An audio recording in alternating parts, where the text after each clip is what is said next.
하나님 말씀 보겠습니다. 하나님 말씀은 마태복음 2장 1절로 12절까지입니다. 지난주에 읽었지만 우리 다시 읽고 은혜 받도록 하겠습니다.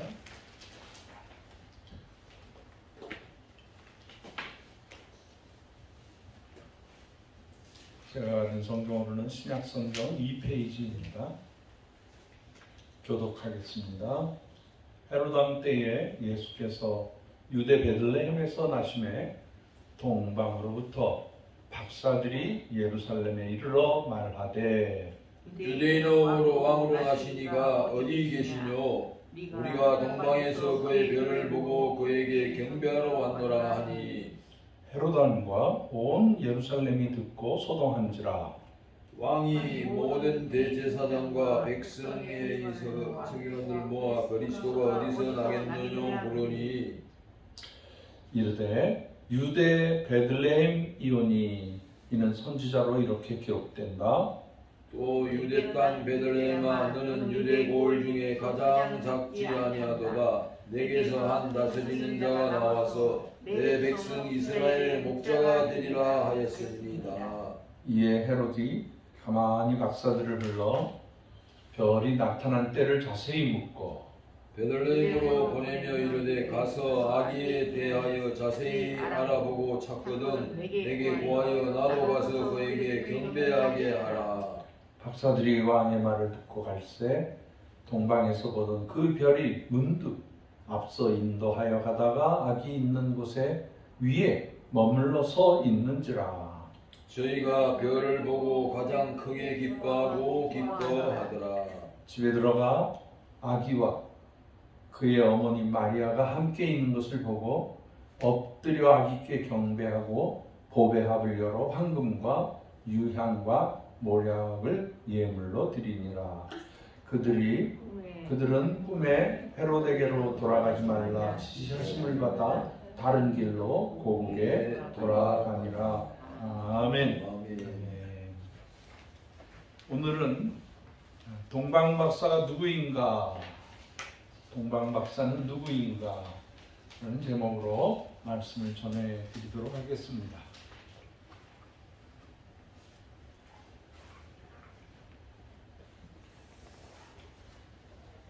동방박사는 지금부터 2000년 전에 탄생의 별 그때에 나타난 특별하신 분입니다. 근데 이상하게 그분이 고향이 어디인지 어느 나라 사람인지 몇 명인지 그런 답이 없어요. 이 헬라어 성경에 보면 이 동방에서 온 박사를 마고시라고 표현해요. 마고시라는 말은 하늘의 별을 보고 운명을 점치는 점성술사라는 뜻이 있어요. 근데 어떤 분들은 동방에서 온 왕이다라고도 표현하는데 그건 아닌 것 같고 2000년이 지났는데도 이분이 누구인지를 우리는 모릅니다.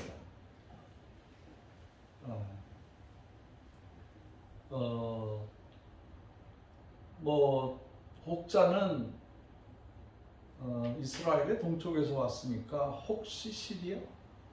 레바논?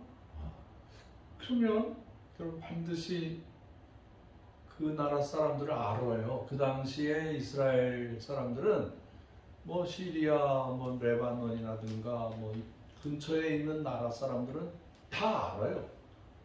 또 그 이란, 이라크 그쪽에 노예살이를 갔다 왔기 때문에 그런 건 문제가 없어요. 어느 나라 사람이라고 합니다. 근데 그분들이 아니라는 거죠. 모른다는 거죠. 동방에서 왔다. 그럼 그 당시에 동방은 뭐가 있었느냐? 인도가 큰 나라여서 근데 인도의 기록이 없어요. 인도 사람이라고 하더라도 이스라엘 사람들이 압니다.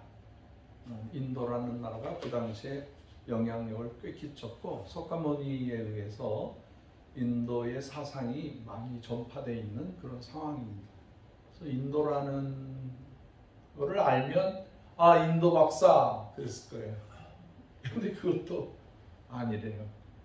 그럼 또 커다란 대륙이었던 중국은 그 당시에 미개에서 전국 춘추시대 싸우고 분열하고 막 이러면서 그 외부에 대한 신경을 쓸 때가 아니고 그 사람들은 별을 연구하지 않았어요. 중국의 그 많은 기록 중에 동방에서 아기 예수 별을 갖다는 기록은 한 글자도 아니에요. 자, 또 봅시다. 동방에서 온 박사님들을 옛날에 우리나라 찬송가에 동방박사 세 사람이라고 나왔잖아요. 요즘엔 그렇게 안 해요. 동방에서 온 박사들 뭐 이런 식으로 해요. 세 사람이 아니라는 거죠. 동방정교회의 문서에 보면 그 마귀라는 사람들, 점성술사들이 한 12명 정도가 갔다. 그렇게 기록이 돼 있고, 또 서방교회의 기록에 보면 동방에서 온 박사가 세 사람일 것이다 라고 기록이 나와 있어요. 아마 이 세 명이라는 의미는 오늘 본문 말씀 11절에 보배 합을 열어서 세 가지 선물, 황금과 모약과 유향을 드렸기 때문에 아마 자연스럽게 세 사람일 것이다 라고 상상을 하는 거죠. 근데 이것도 틀렸다는 거를 요즘에는 인정을 하는 거예요. 동방에서 세 사람밖에 안 갔을까? 예를 들어서 어느 산을 넘어갈 때 세 사람 가지고는 위험해요. 적어도 몇십 명, 몇백 명이 같이 넘어가요. 그 위험을 해결하고 또 위험에 당한 사람을 구출할 수가 있기 때문에 3명 정도가 간다면 그건 죽음을 각오하고 가야 되는 거예요. 그래서 세 사람은 아닐 것이다.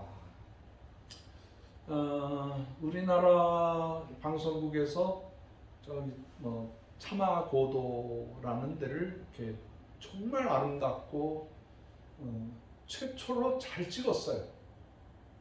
근데 거기도 가보면 그 대상들이 이곳에서 나는 물건을 저곳에다 팔으면 돈을 좀 더 받고, 그러면 자기들이 필요한 물건을 사서 되돌아오는 사람들이 적어도 50명에서 100명 이상이 가는 그런 상황이에요. 그게 이제 꼭 히말라야 산맥, 천사산맥을 넘어가지 않더라도 대륙을 넘어간다 할지라도 소수가 가면 산적에 의해서, 마적단에 의해서 다 죽음을 당하기 때문에 큰 무리를 이루고 가지 않았을까. 또 하나 의문사항입니다. 동방에서 간 박사들이 예수님의 탄생한 날에 갔을까요? 우리는 다 그렇게 착각을 하고 있어요. 왜냐하면 우리 주일학교 어린이들이 미국이나 유럽이나 보면은 이제 연극을 하거든요. 주일학생들이 저도 연극에 참여했습니다만은 이제 목자들이 가서 동물들이 있는데 동물들 소리 들으면서 아기 예수에게 절하면 상황이 좀 이렇게 정리가 되면 동방에서 박사들이 다 와서 황금과 유향과 모략을 드리는 그 장면이 우리도 모르게 이제 마음속에 각인이 되어 있어요. 그래서 예수님 탄생한 날에 동방 박사도 도착할 것이다 라는 생각을 하는데, 오늘 본문 말씀을 자세히 보면 탄생한 날이 아니에요. 우리는 제일 가깝게 정확하게 읽고 믿어야 되는 게 성경에 나와 있는 글자예요. 성경에 나와 있는 걸 가지고 풀어야 돼요. 여기 이분들이 동방에서 어려운 길을 걸어서 이스라엘에 도착했는데 별이 멈춰버렸어요. 그러니까 어디로 찾아갔겠어요? 아, 왕이 태어나시는 별이니까 예루살렘으로 가야 되겠다. 그래서 뭐 물으면서 군인들을 만나고 그러면 왕을 찾아왔습니다. 세상을 구원할 아기이신 것 같은데 경배하러 왔습니다. 그랬더니 깜짝 놀라는 거죠. 막 소문이 나고 헤롯에게 전달이 되니까 헤롯이 들어오시라고 해라. 그래서 헤롯이 박사들하고 대화를 합니다. 그 별이 나타난 때가 언제쯤이었습니까? 그러니까 이분들이 우리가 하늘의 별을 공부하다가 관찰하다가 별이 움직여서 그 움직이는 방향을 따라왔습니다. 그게 언제쯤이고 우리가 지금 여행을 언제쯤 하고 있습니다. 근데 우리가 그게 몇 달 혹은 몇 년 정도 걸렸을 것이다 라고 생각을 하는 거죠. 그리고 헤롯이나 그 당시 군인들, 정보원들도 왕이 태어나는 걸 모르고 있었어요. 어디에서 태어나는지 한번 알아봐라. 그랬더니 서기관들이, 성경을 공부하시는 분들이 찾아보니까 미가서에 베들레헴에 아기가 태어날 것인데 그 아들이 세상을 구원할 자이다. 미가서에 나와 있는 말씀을 알려주니까 동방의 박사들이 그 말을 듣고 베들레헴으로 간 거예요. 베들레헴에서 태어나신. 그런데 베들레헴으로 이렇게 가다가 보니까 거기에 별이 멈춰 있었다. 예수님이 탄생한 그 집 위에 별이 비쳐 있었다. 제가 큰 별을 갖다 놨어요. 네, 별이 빛났겠죠. 근데 그 많은 빛 중에 가장 빛나는 별이, 그것도 별빛이 쫙 예수님의 집을 향해 있었다는 겁니다. 근데 나중에 동방박사가 아기 예수를 만나고 그 선사가 헤롯에게 되돌아가지 말라, 위험하다. 그리고 동방박사가 헤롯한테 말을 하지 않고 되돌아갔고, 그 다음에 헤롯이 그 얘기를 듣고 화가 나서 그 동방박사가 언제 출발했다는 그걸 기억을 하면서 2살 아래의 아이를 다 죽여버려요. 근데 헤롯이 그 당시에 애를 낳을 수 없을 정도로 피부병이 심했습니다. 사가들에 의하면은 헤롯 왕이 온몸에 괴질이 돋고 성질이 막 못돼지는 거죠. 막 몸이 간지럽고 그냥 하체가 막 구데기가 나올 정도로 이렇게 썩은 사람이었대요. 그러니까 광폭한 사람이 돼버린 거예요. 자기는 왕자를 잉태하지 않았는데 왕이 태어났다 그러니까 이 불안한 거예요. 어디에인들 자기가 앞으로의 정적, 자기를 없애고 왕이 될 사람이 있구나. 그러니까 막 이게 도는 거예요. 그래서 2살 아래를 다 죽입니다. 근데 이것이 구약에도 나와요. 구약에도 그 아기가 태어나 2살 된 아기를 다 죽이는 그런 그림자 같은 얘기가 있어요. 어떻게 그럴 수가 있을까? 어떻게 그럴 수가 있을까? 어쨌든 동방의 박사들은 아기 예수를 만나고 돌아갑니다. 돌아갈 때에 여기 성경에 보니까 집에 들어갔다라고 해요. 집에. 여기 11절에 보면 그들이 별을 보고 매우 크게 기뻐했다. 왜? 잃어버렸던 별이 다시 나타났는데 그 별이 비치는 집으로 들어갔는데 그게 마구간이어야 할 텐데 집으로 들어갔다. 그리고 영어 성경이나 헬라어 성경에 보면은 갓난아기, 베이비가 아니고 child, 어린아이. 그러니까 기어다니고 서서 움직일 정도의 한 두세 살 정도 된 아이였나 봐요. 그 집으로 들어갔다는 거예요. 집으로.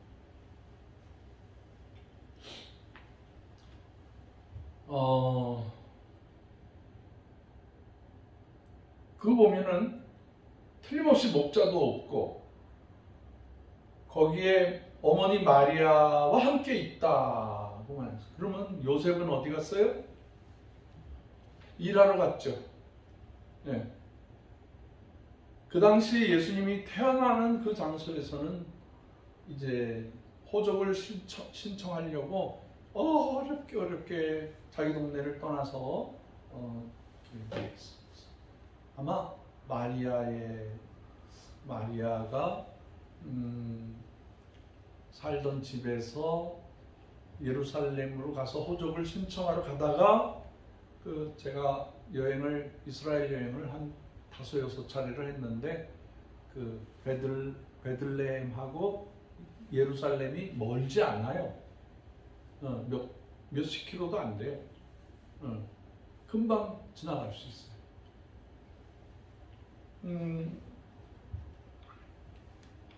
그거 보면은 아까 얘기했던 갓난아기 때가 아니고 이 아기 예수가 좀 자라났을 때 얘기다. 그리고 바로 엎드려서 이 동방의 아주 존엄하고 가치가 높은 박사가 아이를 보고 엎드려 전한다는 거는 그거는 참 대단한 거예요.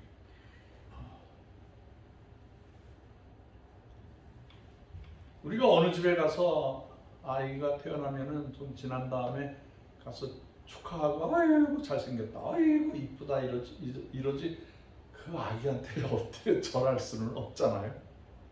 근데 이 박사들이 참 겸손했던 것 같아요.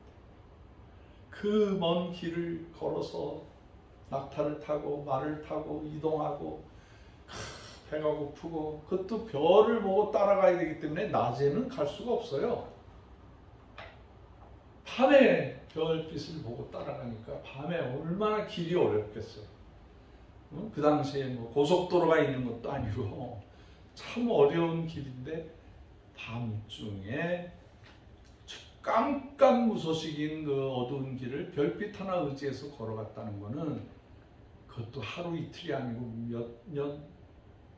몇 달을 그렇게 갔다는 게, 그리고 가서 그 아기를 보는 순간에 그냥 엎드려 절을 했다.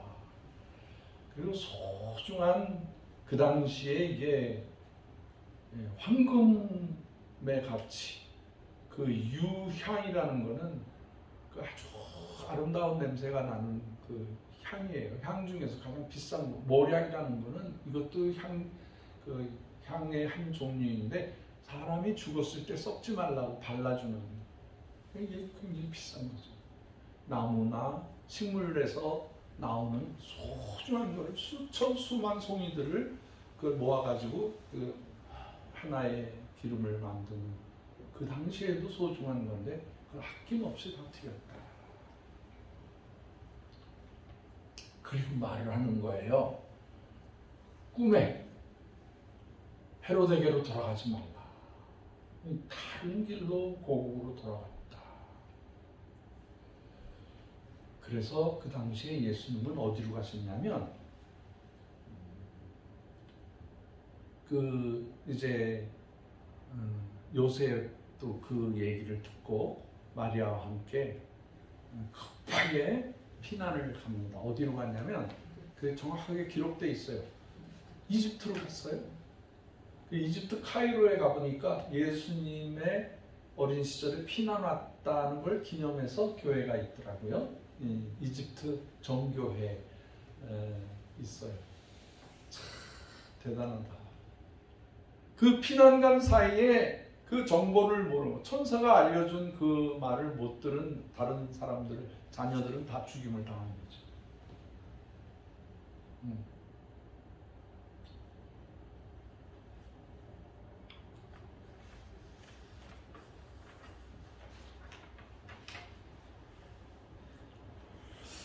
별. 우리가 예수님의 탄생을 이 지구의 한 사건으로 보지 않고 이 우주의 사건으로 생각을 합니다.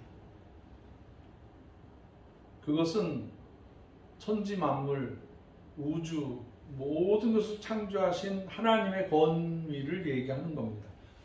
저와 여러분들도 이 별들과 같이 삽니다. 제가 어렸을 적에 저기 뚝섬 왕십리 쪽에 살았거든요.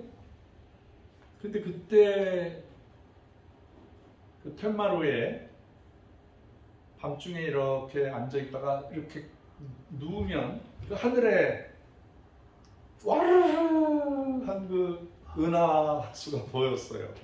서울인데 서울에서 이렇게 우물물 이렇게 펌프질 해가지고 물 마셨어요. 깨끗했어요. 별과 함께 사는 거죠. 우리가 얼마나 별에 민감하게 사냐?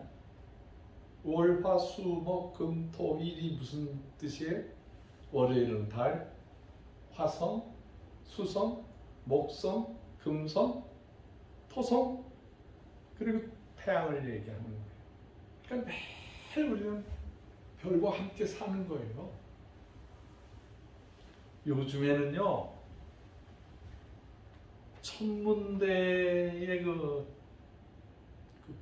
만원경이라 그러나? 그 천체 만원경이 너무 발달해가지고 어지간한 별은 다 찾아내요. 그리고 그게 어떻게 움직이고 어떻게 돌고 있고 그 빛깔로 보고 그걸로 해서 이 별은 얼마나 됐을 것이고 다 알아내거든요. 근데 더 정확하게 보는 그게 허블 만원경이에요. 이 지구에서 아무리 잘 보더라도 지구는 대기권이 있어서 잘 못 본다 그래서 우주에서 보자. 그래가지고 허블이라는 과학자의 이름을 따서 우주에서 보는 거예요. 별들 더 잘 보이죠. 근데 그것도 옛날 말. 요즘에는요, 그 허블 만원경에 수백 배 더 크고 좋은 만원경으로 탁 찍어가지고 그거를 그냥 보는 게 아니라 적외선으로도 보고 자외선으로도 보고 그거를 여러 가지 색상을 입혀서 우주의 색을 입혀요. 오리지널 색을 입혀서 우리에게 보여줘요. 저는 굉장히 별을 좋아합니다. 얼마나 좋아하는 줄 아세요? 제가 높은 산에 가면 밤을 새서 별을 바라봐요. 추워도.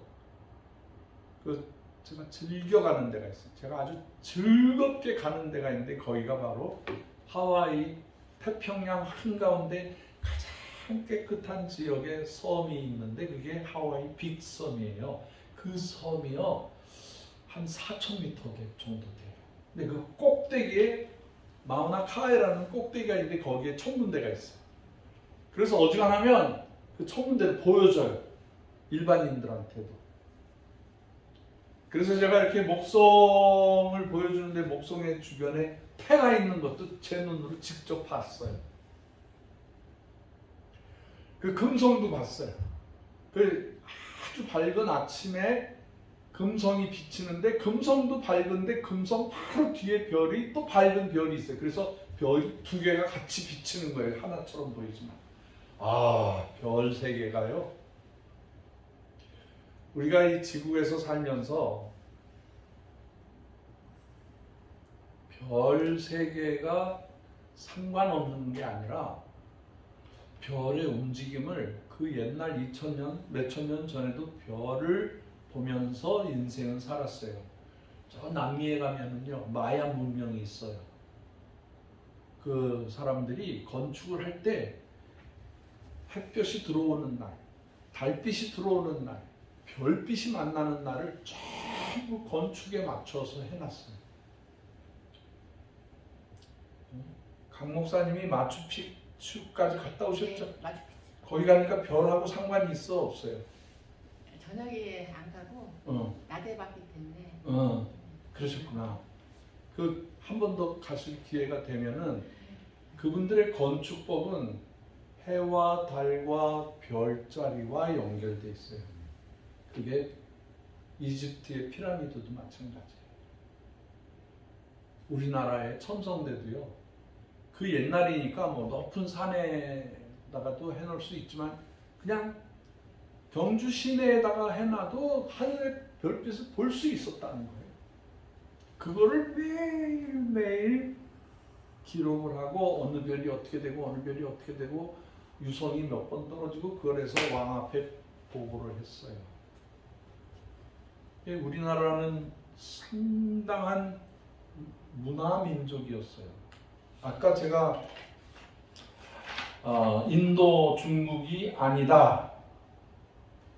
기록하는 민족, 천문학을 전공한 민족. 우리는 어느 정도로 기록을 잘하냐면요.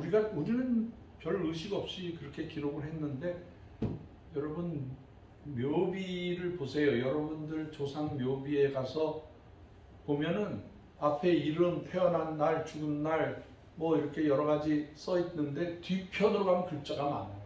누구의 후손이 있고 누구의 며느리가 돌아가고 다 기록됐어요. 저희 어머니 아버지 묘비에 가봐도 글자가 가득 차 있어. 근데 또 세월이 지나니까 자손들이 나왔는데 걔네들 거는 또 비어났어.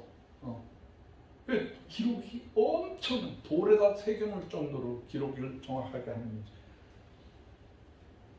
자, 인도도 중국도 아니라면 그러면 일본이었나? 정말 말씀. 일본 사람들 뻘거먹고 사는 사람들이에요. 글자도 없어. 그 무식한 사람들이 뭘 알겠어요? 우리나라가 초창기에 고구려 신라 백제 그 시절에도 일본을 가서 도와주고 가르쳐주고 옷을 입혀주고 뭐 모자를 가르쳐주고 다 그랬어요. 그 사람들한테 뭐 동방박사 얘기가 안 통하죠. 참, 한민족은요 흰옷 입고 예를 갖추는 민족이에요. 흰옷은 언제 입어요? 예를 갖추을 때, 명분을 세워야 될 때, 조상을 섬길 때, 최대한으로 임금 앞에 갈 때 흰옷을, 깨끗한 옷을 입고 가는 그런 성결한 이미지의 민족이었어요. 우리 민족이 보통 민족이 아닙니다. 지금 뭐 국가가 요란하고 난리를 치는데 국민의 힘도 있고 그 다음에 이 거룩한 민족을 해방하려고 하는 악한 세력도 있고, 이게 우리가 완벽한 삶이 아니라 지금 더 좋은 나라, 더 잘 사는 나라, 통일된 나라, 세계 민족을 섬기는 나라로 가야 되기 때문에 우리 민족 대단한 민족이에요. 여러분, 불교의 정통한 민족이에요. 우리가. 네? 우리가 불교에 대해서 불교가 태어난 나라보다 더 정확하게 불교를 믿는 나라였어요. 그리고 불교가 해악스럽다, 나쁘다. 불교 믿는 중놈들이 나쁜 놈들이다. 뭐 신돈이 나타나고 막 그러니까 아이고 이거 불교 와가지고 안 되겠다. 그래서 유교를 가져왔어요. 성리학을 가져온 거예요. 거기에 대해서 정통해요. 이번에 북경올림픽 대회 때 저 중국 애들이 야 우리가 문화의 뭐 종주국이다 그랬는데 보니까 아무것도 안 남았어. 그래서 유교의 모든 거, 불교의 모든 거 좀 한반도에서 와가지고 빌어가지고 그 자료 얻어간 거예요.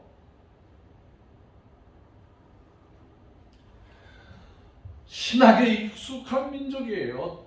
천문학에 익숙한 민족이었어요.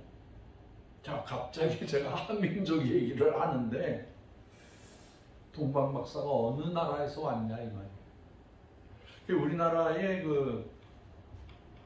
아주 제가 좋아하는 목사 하나 있어요. 유석근 목사라고. 네. 유석근 목사가 나하고 친구예요.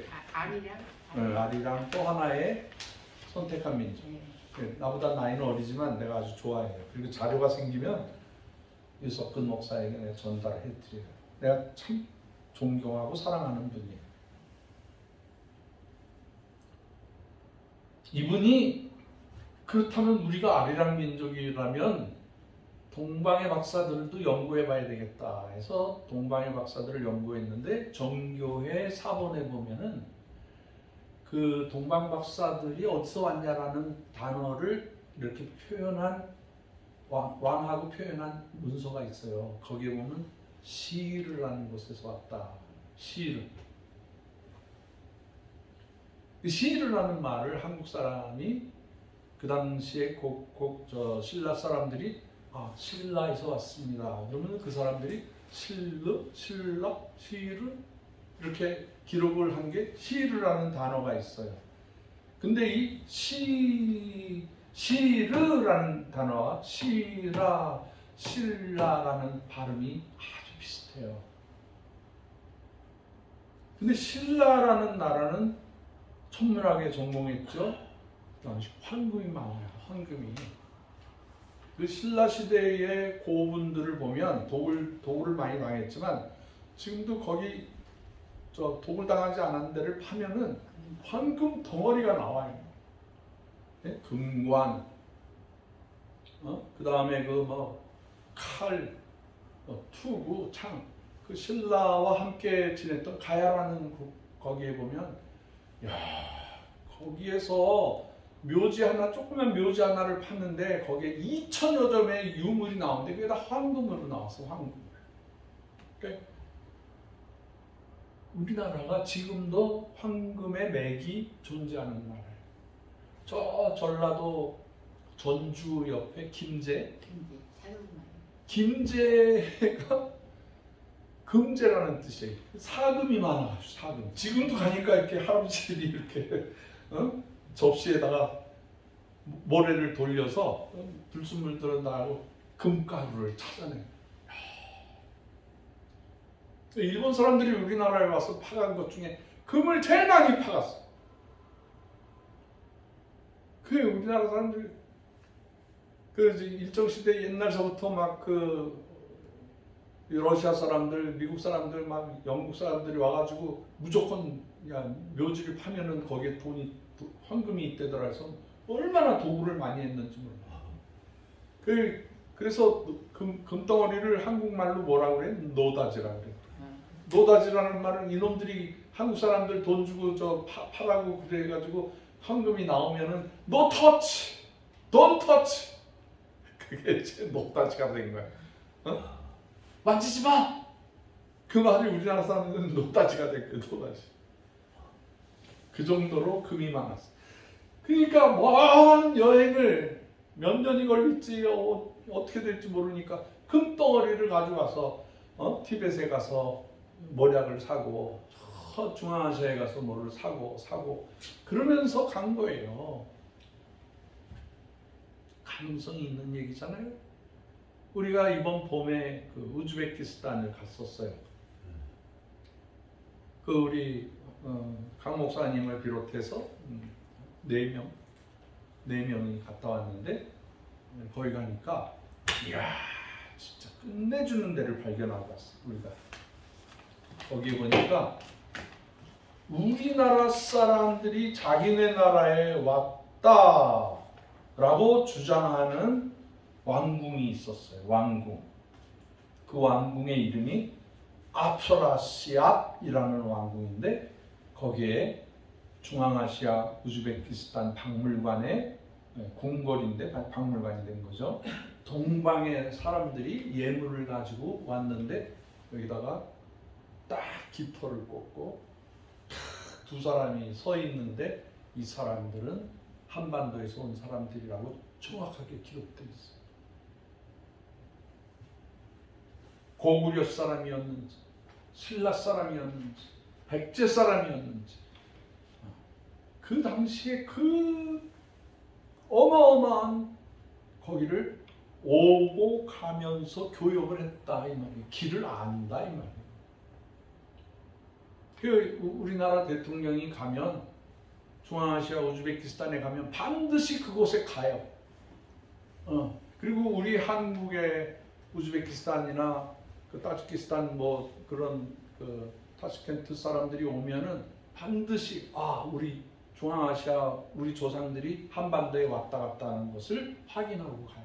그런 문명이 교차했다는 거죠. 그래서 저는 결론적으로 동방의 박사는 지금도 동방박사처럼 진리를 사모하고 그곳이라면은 성간하지 아니하고 찾아가는 거예요. 찾아가서 그분들에게 사랑을 전하고 예물을 전달해주고 복음을 전하는 세계 선교 비율로 보면 1위에 1위.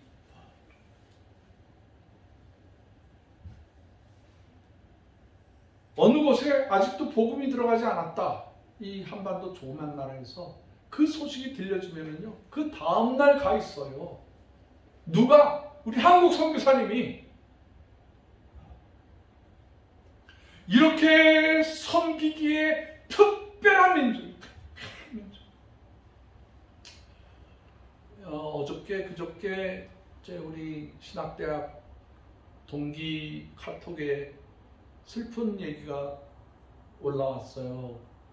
우리 동기 목사님이 돌아가셨어. 예, 이분이 우리보다 나이가 4살, 5살 많으신 분이에요. 근데 이 많으신 분인데 왜 신학교에 왔느냐? 이게 취장암이 생겼어. 그래가지고 몇 년을 고통을 받다가 이제 지난주에 소천하셨는데 이분이 고대 법대를 나오고 사법고시를 하다가 데모하다가 두들겨 맞았어. 응?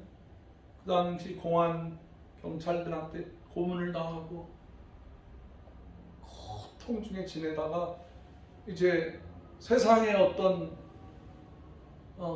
권세나 이런 것보다는 내가 진리를 위해서 살아야 되겠다. 그리고 신학대학에 오셨어. 자기보다 4살, 5살 어린 동생들하고 같이 공부를 하는 거야.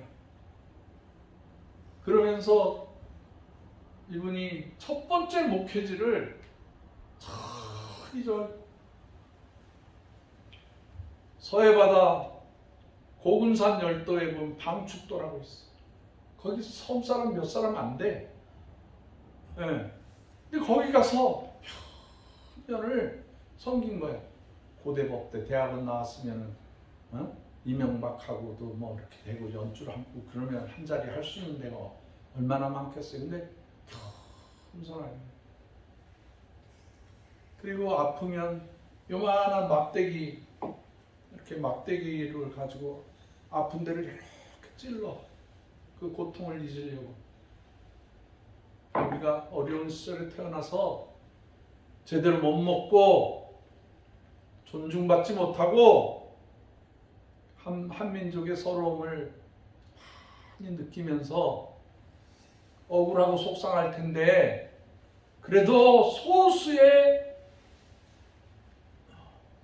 없는 사람, 가난한 사람들이 자기 인생을 다 드려.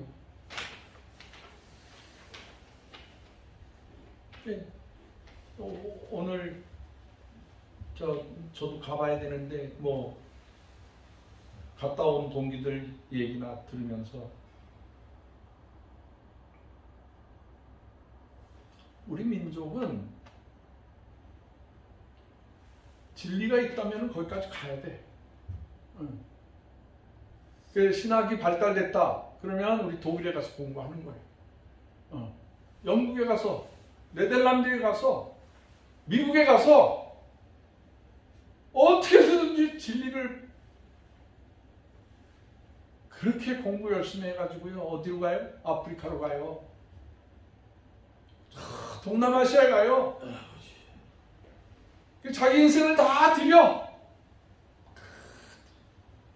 피 한 방울, 살점 하나, 뼈다귀 하나 희생하고 봉사하고 섬기면서 살아요.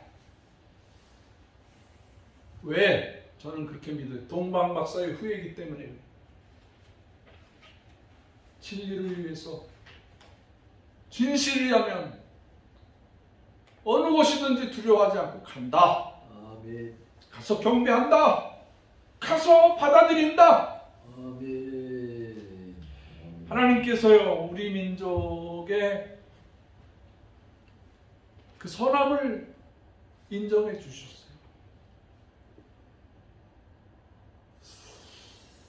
그 21세기가 되면서 하나님이 비상하게 2000년 전에 선교사들이 예수님의 제자가 직접 한반도까지 찾아오는 동방박사가 갔는데 거기에서 선교사들이 한반도까지 찾아와요.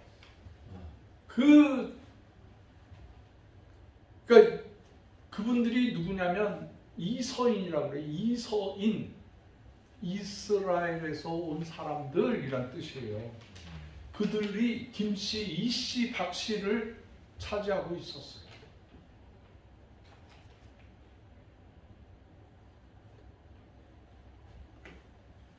그래서 이서인들이 한반도에 와서 복음서를 전해주었고 그 다음에 십계명을 전해주고 12바위를 산꼭대기에다 커다란 바위를 이렇게 연결해서 이스라엘을 향해서 예배를 드리던 흔적이 나와요. 아, 요즘에는요, 경주뿐만 아니라 영주, 경상북도 영주, 경상남도 김해 이런 지역에 가보면 2000년 전에 기독교가 들어왔던 분명한 증거가 나타나기 시작하는 거예요. 여러분 놀라지 마세요. 히브리 사람들이 우리나라를 굉장히 고마워해요. 그분들이 독립전쟁할 때 아무도 도와주지 않고, 미국도 영국도 아무도 도와주지 않고 그 사면 그 전체가 적국이었을 때 우리나라가요 무기를 주고요, 장갑차를 주고요, 비밀스럽게 다 지원해 줬어요. 그 잊지를 못해요, 그분들이.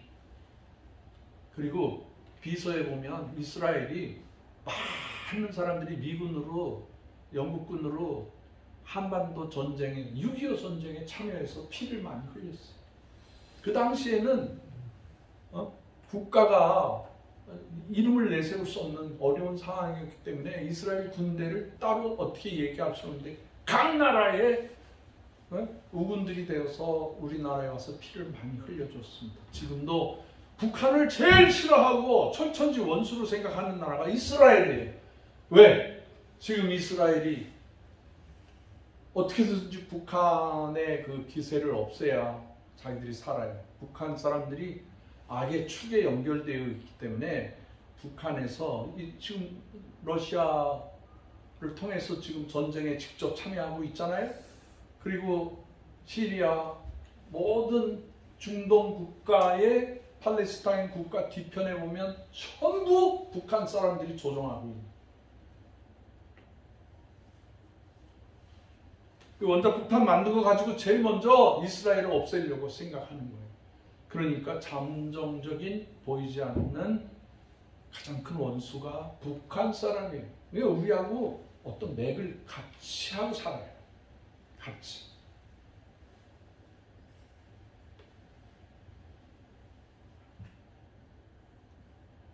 유대인이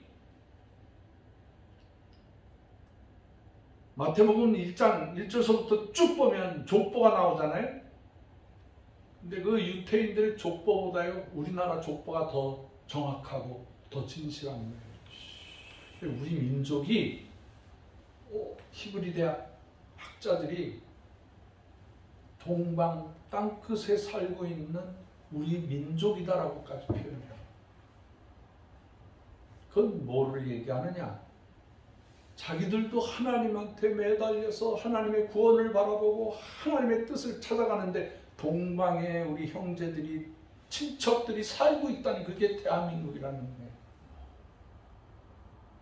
거예요. 우리의 가치라는 것은 잠시 어려움이 있다 하더라도 그 어려움을 통해서 우리가 더 강해지고 성숙해지고 더 이해심이 생겨나고 돌봐줄 수 있는 그러한 과정으로 생각하는 거지. 우리는 아멘 하세요. 잘 되고 아멘. 잘 되고 아멘. 더 잘 되고 아멘. 더 잘 되게 되어 있는 거예요. 아멘. 우리 민족은 예수님 재림할 때까지 주인공 역할을 하는 거예요. 아멘. 우리 대단한 민족이 대단한 민족. 그래서 제가 감히 뭐라고 주장을 하냐면 동방 박사는 한민족이었다.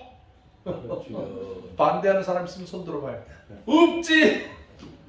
저보다 이렇게 정확하게 동방 박사를 꿰뚫어보는 사람이 어디 있어? 응? 제가 러시아 모스크바에서 동방 박사에 대해서 얼마나 연구를 많이 했는 줄 알아요? 오늘은 1편, 2편이야. 앞으로 더 하고 싶은 얘기가 많아. 우리 민족이 얼마나 소중하다는 거예요. 얼마나 존귀한, 얼마나 하나님을 기쁘게 해주시는 위대한 민족이라는 거예요. 21세기의 동방박사 국가. 아멘. 그런 민족이. 그래서 하나님께서요 이런 시험 풍파를 주시는 거야. 감당하라고. 이런 거 금방 감당할 수 있어요. 걱정도 하지 마세요. 북한이요? 아무도 감당 못하지만 우리가 결국엔 통일을 시킬 수 있어요. 아멘. 그거 하고 나면 합격이야 우리. 남북 복음 통일을 이루고 나면은 지구에서 우리 민족을 감당할, 우리 민족을 대적할 민족이 없는 거예요. 아멘. 오죽하면 미국에서 한국 대통령한테 그러잖아요. 트럼펫이 취임도 하기 전에 트럼프가 우리 좀 도와달라고 그러잖아요. 첫마디가 우리 이거 군함 좀 만들어달라고. 우리 좀 도와달라고. 옛날에는 도움을 받고 살았을지언정 지금은 전 세계 이 아시아의 종주국가, 세계의 인류국가, 지금 G10이 아니라 G2가 될 수 있는 겁니다. 걱정하지 마세요. 하나님이 우리와 함께 하시니 무엇이 두려우냐. 아멘. 두려울 거 없어. 아멘. 감격하고 감사하고 오늘 주시는 아기 예수의 성탄의 기쁨을 가지고 우리 살아가면 된다. 아멘. 기도하겠습니다. 할렐루야. 하나님 아버지 감사합니다. 우리에게 동방박사의 DNA를 물려주시고 지금도 하늘을 향하여 진리를 향하여 땅 끝에까지 찾아가는 민족이 되게 해주신 것을 감사합니다. 아멘. 아버지, 우리 한민족 복음화하는 운동을 통하여서 인류를 섬기고 먹이고 살리고 구원하게 하여 주시옵소서. 아멘. 예수 그리스도의 귀하신 이름으로 감사하며 축원하오며 기도하옵나이다. 아멘. 아멘. 아멘. 아멘. 아멘.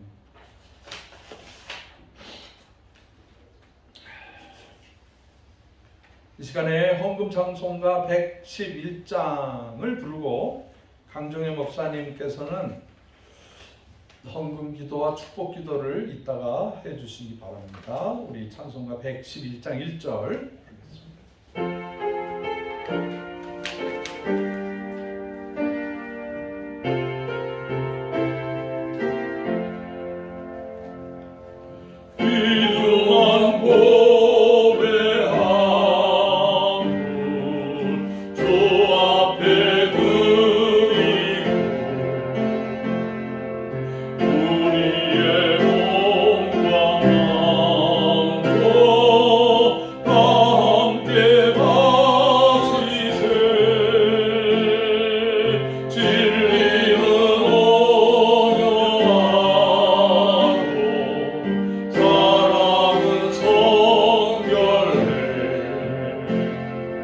주께서